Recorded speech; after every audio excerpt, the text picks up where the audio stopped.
What's up, guys and dolls? Welcome back to the good, the bad and the stupid. It's Thursday the 12th of December. It's arrived.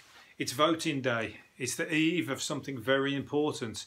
Could be very important, could be a big upset, could be just exactly what most people think. We don't know, but you've got to get out and vote if you want to have your say, or make something happen, be a part of something special. You've got to get out and vote. And it's pissing down. Fucking hell. I've just been and voted, funnily enough, and it's pissing. I voted Labour, just so you know. Everybody's owning up to it everywhere. I'm not going to bash you if you don't, but that's who I chose. I want 4 extra bank holidays. What do you want? Anyway, it's I thought it was going to be a massive queue and everything, and it was pissing down the rain.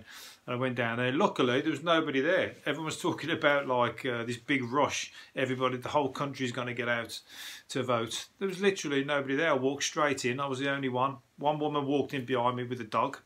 That was it. It was like very subdued, but it was quite early. So I think we beat the rush. But nevertheless, it was belting down the rain, so I got soaked. I had to come home and get changed. But the rain's on the side of somebody. The weather is supporting one side or the other, because maybe a lot of people won't bother going out because of how bad the weather's going to be today, because I don't think it's going to stop. And some people are just going to go, fuck it, my vote ain't going to make no difference. So they're not going to go. And that's going to happen across the country, and it's going to make a huge kind of... it could make a huge difference, because I saw something that in the last election, Jeremy Corbyn could have been nearly 3,000 votes away from actually becoming the Prime Minister, based on there being a hung parliament and whatever else the situation. So I honestly, it's like rugby for me. I honestly do not understand what the fuck is going on with the way that the system works. But I mean, I'm learning as I go, but it's like everyone's voting in all these different seats, and then you've got to win a number of seats, and then if you don't get the right number of seats, even though you're in the lead as a majority, you're going to have to lose or share power with somebody else. And there you go. I do understand, really, but it's very confusing is what I'm saying. But we never know. Might be a big upset. They're going to start counting tonight, so I don't think I'm going to stay up for it, but I'm going to get up early. I'm going to wake up and see whether it's Christmas or whether it's fucking shitmas, depending on, one of us are going to be unhappy, aren't we? So anyway, let's get on to Boris Johnson. Let's talk about Boris. We need to talk about Boris. It's obviously in the paper about when he was hiding in the fridge and everything. Was it yesterday? Can't remember. Anyway, there's a picture of him here coming out of another fridge, carrying a crate of milk with "Get Brexit Done" written on the front of it. So now he's turned his hand at being a milkman. And also there's little snippets here, little pictures that somebody's made up, memes, of saying that Andrew Neil finally got his interview. Boris finally agreed to do an interview with Andrew Neil. And there's a picture of him there. I'm going to show it to the video version, if you like. You can see there, where is it?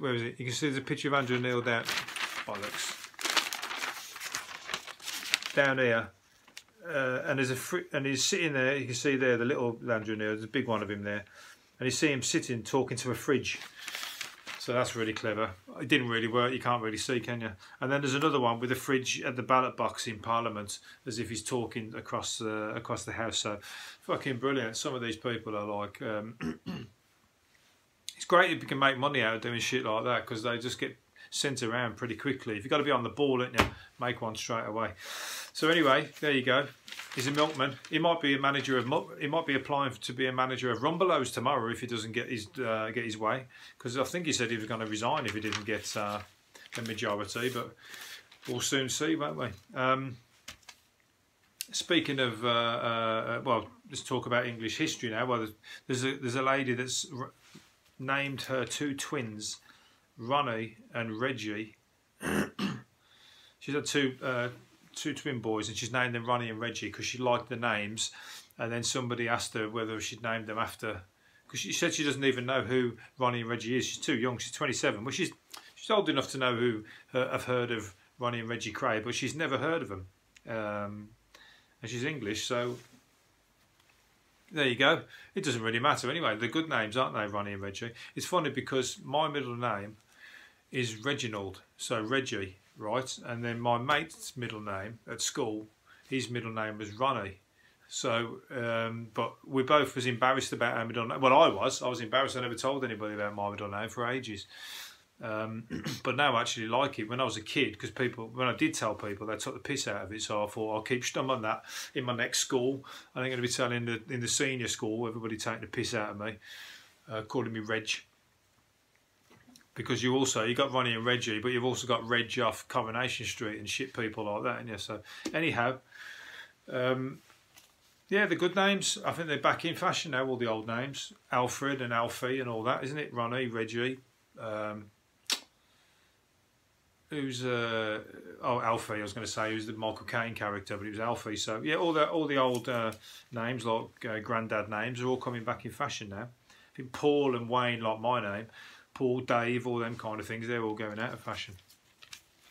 Wayne hasn't gone out of fashion. Wayne will never go out of fashion. Wayne's fucking up there with denim. Denim never goes out of fashion as far as I'm concerned. Dracula really puts the willies up you. Dracula's the new Dracula programme is it a programme? TV version of Dracula is hiding a saucy secret. Well, not anymore, because I'm going to tell you, and the papers told me. Basically, they needed a rubber kind of outfit for him, flexible rubber type of cape. Was it his cape? Bendy costume, anyway, and it needed to be a bit flexible. And the only thing they could find that was most suitable material to use was the same material that was used.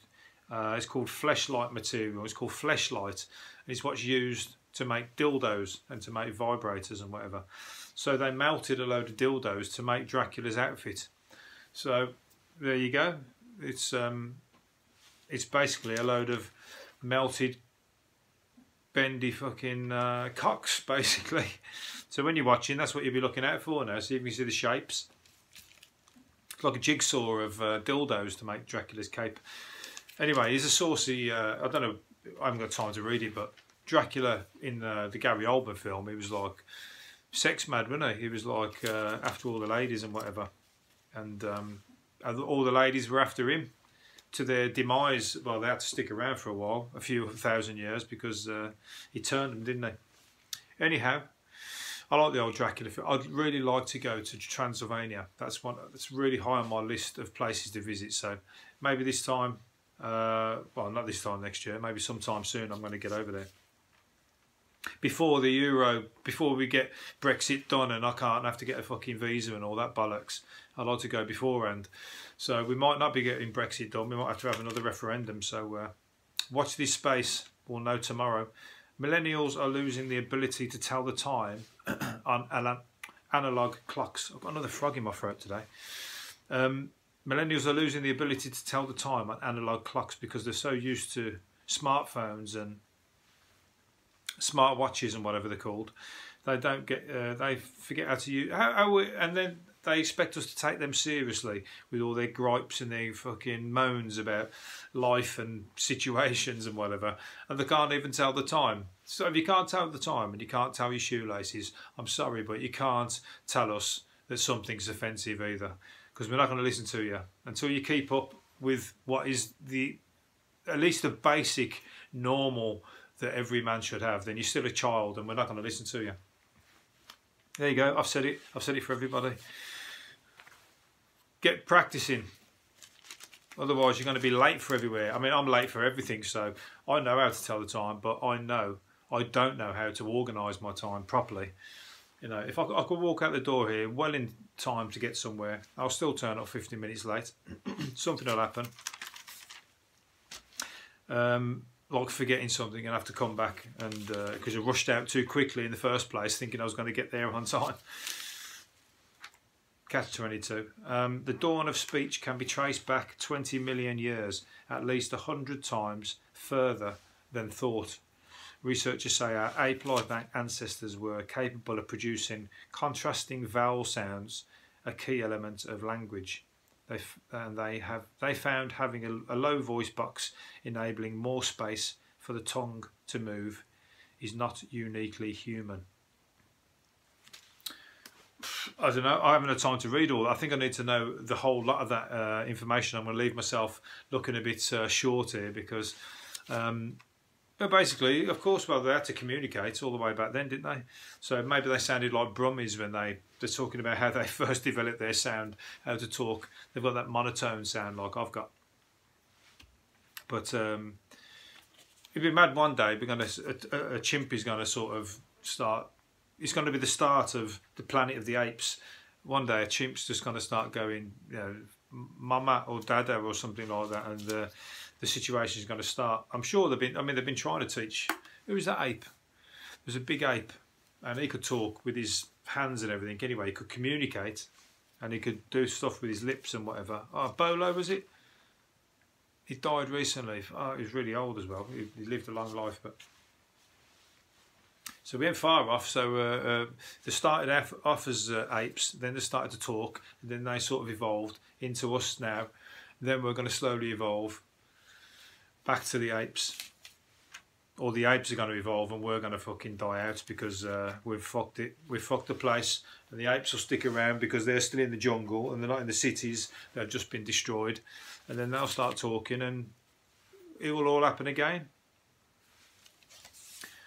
And they'll probably do a better job. Match of the day, Gary Lineker yesterday admitted he was caught romping in a Fiat Uno with his name plastered down the side. This is years ago, obviously. I don't think this is last week, straight after Match of the Day, romping with Alan Shearer and a couple of women out of the audience. No, it was Fiat Uno back in his day when it was playing football. Well, you know, you got your name on the side. Everyone, he was pretty famous in them days. So you're gonna, what would you do? Drive around with your name on the side of your car? I mean, that's like fucking Johnny Big Bollocks, isn't it? It fucking, I wouldn't drive around with my name on my car if I was famous. Sure, people are gonna come looking for you. So the stories, fucking little arse bouncing up and down, whilst he was, you know. Probably that's how he got the fan. He's probably a fan. Maybe he got somebody came over and started like, so, oh, is that Lineker's car? Next thing you know, he's like window down. Oh, I love. How you doing? Yeah, I'm Gary. Do you want to come for a drive? Or was it his girlfriend? No, it's Michelle Cockayne, mum of his 4 boys. So I think they was in a relationship. So excuse me, Gary. I was just assuming, you never know, but I bet you did it a few times before you met her. If you're driving around with a car with your name on, you Jack the lad, right? Okay, windmill. Oh, her dad was mistakenly paid another man's £193,000 inheritance, and he held on to it and bought £150,000 worth of premium bonds.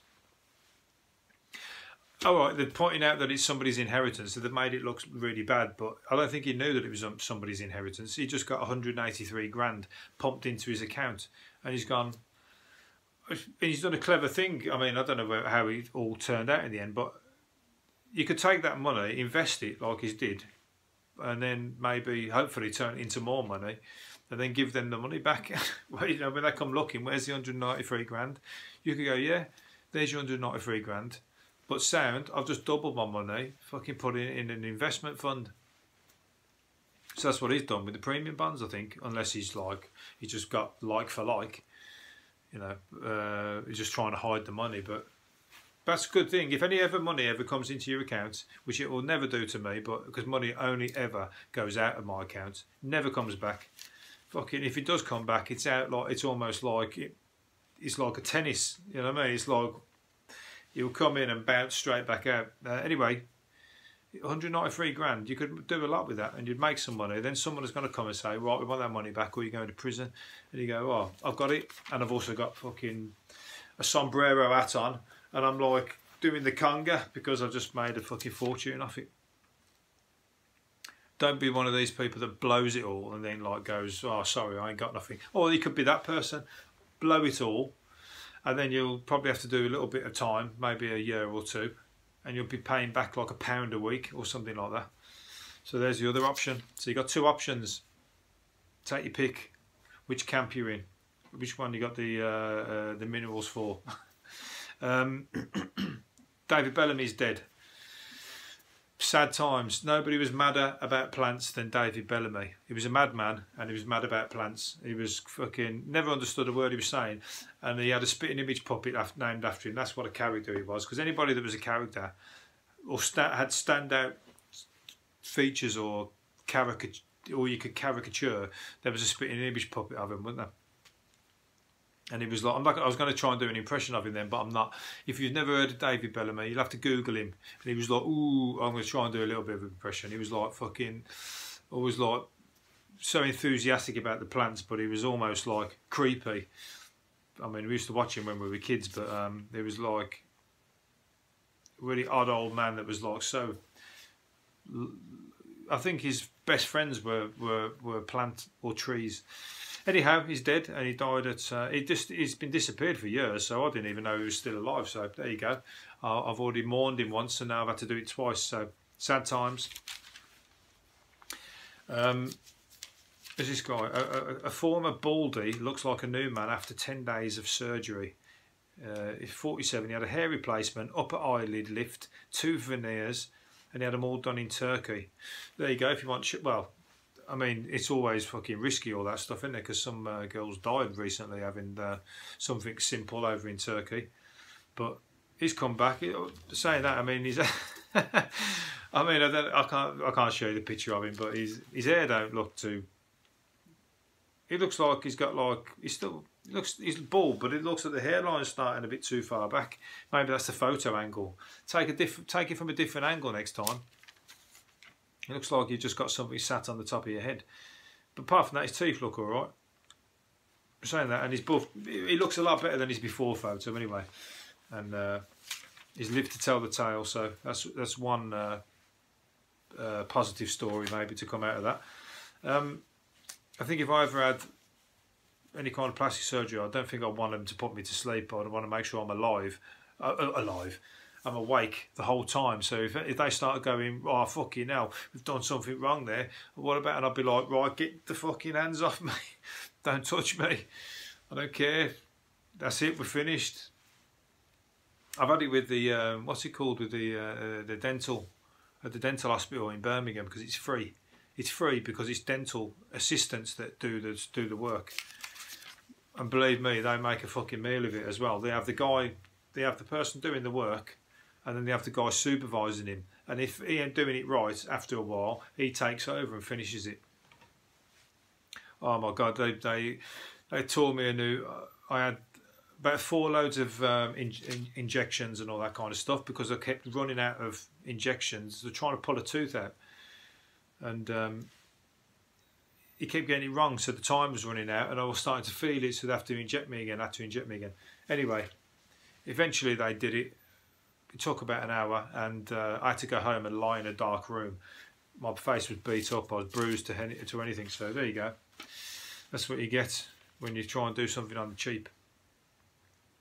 But it was like, I say do it on the cheap, it was like everybody goes there in Birmingham, because it's like a massive big building, and it's easy to get. You just walk up, you don't actually get an appointment and stuff, so it's quicker.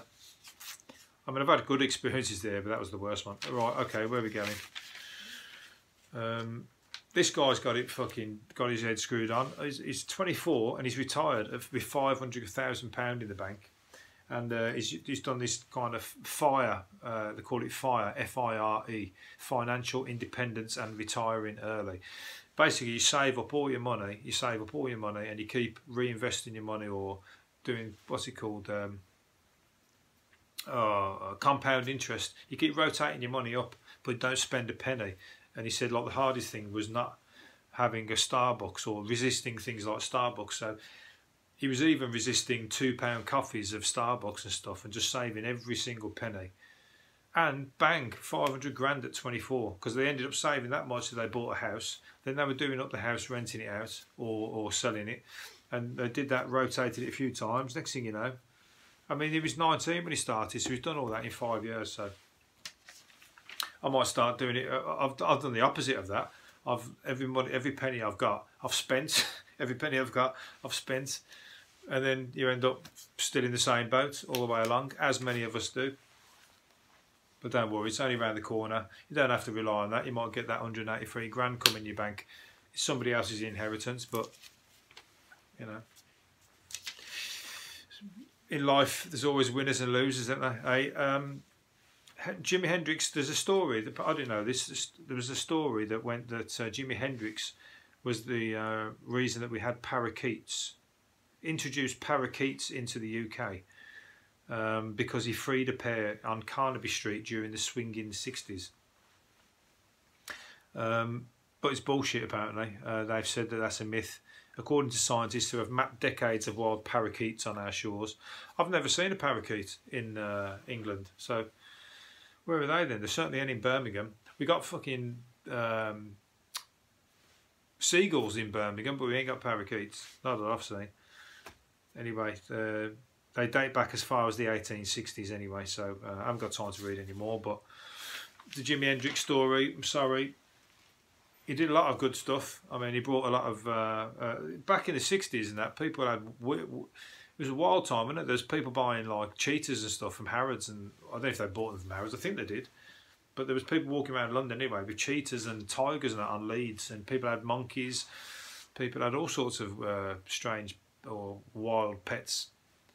You know, look, that one of them two guys who had the lion, and the lion was they released it because he got too big, because he was tiny to start with, and they're in his house. All of a sudden, he's like a full-size fucking lion walking around your house. You know, there's no room for it. I remember my granddad had a Doberman, and he used to run around. When the doorbell went, he'd run around the house and fucking knock out my nan off her feet. He was that big. So imagine a lion doing the same thing. You can't live with that, so they had to release him into the wild. And there's a great video on YouTube of them going back after many years, and they see him. He sees them from the top of the mountain or the top of the hill. He sees them, and they're like wondering, where is he going to notice us, or is he going to eat us? Because they braved it. And he comes running down, and then he jumps on them and just starts licking them and like loving them like the long lost friends. It's an absolutely amazing video. Brings a tear to your eye. Makes you want to try it yourself and do it, but you can't do that kind of thing these days. Yeah, but it was yeah, really heartwarming. Watch it. Look out for it. Right, I'm going to get to the end now. I'm going to finish up on... I've talked about so much stuff. I've missed out on half these stories now. So what are we going to finish on? Let's finish up on... Well, I'm going to finish up on this one. 50 Shades of Grey Bunk Busters are the favourite reads... Bunk Busters. The 50 Shades of Grey Bunk Busters are the favourite reads of the past decade. They took first, second and third place in the top 20 chart of the UK's most popular books for the last 10 years.